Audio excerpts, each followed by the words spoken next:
the number 3 cornerback in the country, Na'eem Offord. He's the top player in the state of Alabama, but he committed early to the Ohio State Buckeyes. Now, Na'eem Offord, Chad, hasn't flipped his commitment anywhere. He's still with Ohio State, but it seems like he's up for grabs right now. Maybe Ohio State should just be noted as the leader at this point. Well, what do you make of his commitment to Ohio State?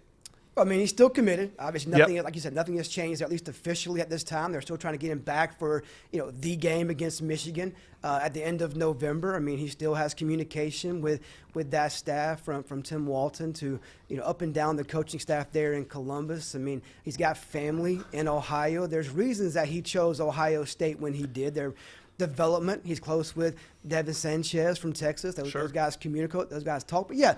Schools aren't giving up. He took the OV to Oregon in June. He was back for a game, obviously, during the season. He's been to Auburn multiple times. He's going to Florida this weekend.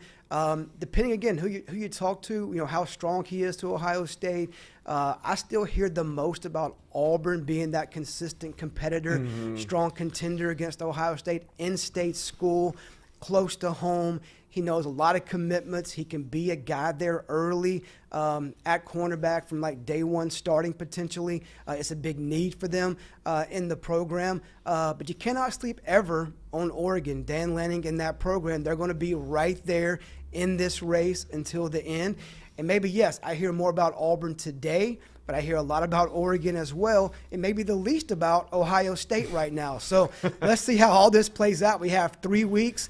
At least 3 teams are involved. It'll play out here soon. Well, he's going to go back up to Ohio State for the Michigan game. The family's relationship with Tim Walton, there's a lot of trust. He can develop him on and off the field. But I ultimately think it will be tough for Ohio State to hang on to Na'eem Offord. And that's a little bit of a change from what I had been saying recently, talking to the family. It seemed like Ohio State still in pole position. But as this recruitment comes down the home stretch, Oregon, they're certainly heavy-handed in this recruitment. He's been out there a couple times, and Dan Lanning is maybe their favorite coach of the entire process, head coach of the entire process. And then certainly Auburn, he's been to multiple games. He's been to practice on the Plains. They're putting together a really good recruiting class. Florida's going to take their shot this weekend. He's going to be in Gainesville for the LSU game, but Auburn and Oregon remain the biggest challengers to Ohio State. And I think it might be more likely that he ends up at one of those two instead of Ohio State. Yeah, and I've been following our guys at LettermanRow.com on the On3 Network, and they've kind of been hinting at this along the way that Na'eem Offord, while committed to Ohio State, should be looked at as a full recruitment going on right now. I mean, Ohio State is in a battle for their 5-star corner. All right. Ohio State fans, let us know how you're feeling. Do you think Na'eem Offord is going to stick, or will he flip? Let us know. Comment section below.